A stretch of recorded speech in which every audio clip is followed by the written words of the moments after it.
كام واحده من اصحابي سالوني وقالوا لي هو انت لما بتيجي تقلي البتنجان ليه ما بيشربش زيت؟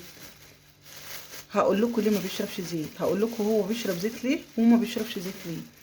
طب انا في عندي طريقه وفكره، يمكن ما تكونش يعني معلومه في دماغ حد كتير، او ممكن تكون في حد عارفها وبيعملها، بس انا ما جبتهاش من معلومه من عند حد، لان المعلومه دي انا جبتها من دماغي. طب انا عملت ايه؟ حطيت هنا ربع كوبايه دقيق، حطيت معاهم معلقه نشا كبيره، حطيت معاهم حبه كمون وحبه ملح، قلبت ونص معلقه بيكنج باودر، قلبت الخليط ده كله مع بعضه، وجبت البتنجان قطعته، يعني رشيت عليه شويه ملح وخليته بالشكل ده. كده صفيته من الميه اللي كانت فيه. اصبح دلوقتي انا هتبل البتنجان بالشكل ده اهو. اهوت معلومه كويسه قوي لاصحابنا اللي مش عندهم، ما يعرفوش المعلومه دي، ان البتنجان ممكن تخليه ما يشربش زيت.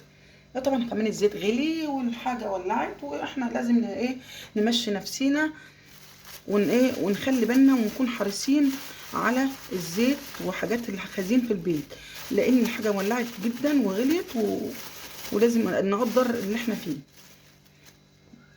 يا حبايبي كده. طبعا صحابي اللي هم ما عندهمش فكره بالوصفه، شوفوا الوصفه وقولوا لي ايه رايكم ان عجبتكم الوصفه ديت. يلا كده نصلي على النبي مع بعض ونجرب الوصفه.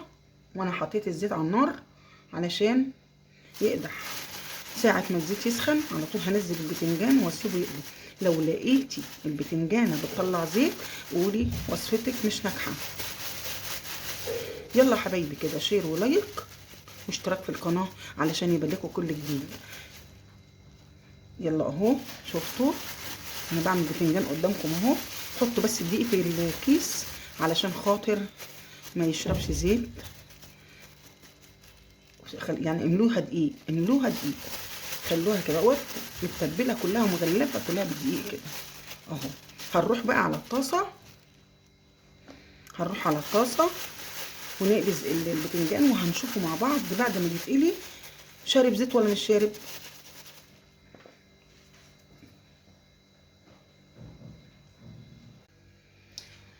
قلينا البتنجان واهو.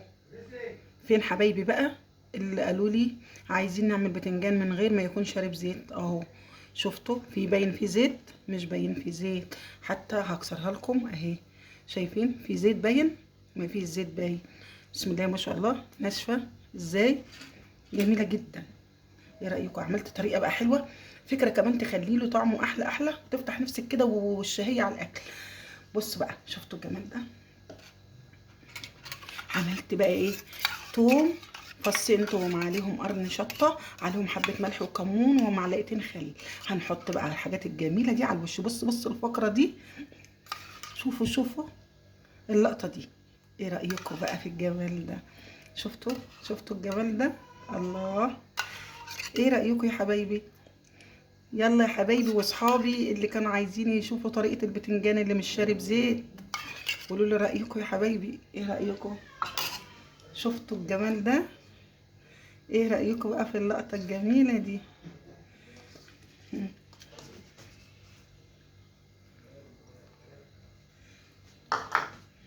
وادي طبق البتنجان اللي مش شارب زيت. قولوا لي رأيكم يا حبايبي. حلو. يلا حبايبي لايك، ما تستخسروش فيا اللايك. كل يوم هعمل لكم كل جديد، وكل يوم هيبان كل جديد يا حبايبي. يلا حبايبي جزاكم الله خير على متابعتكم ليا يا حبايبي. شكرا.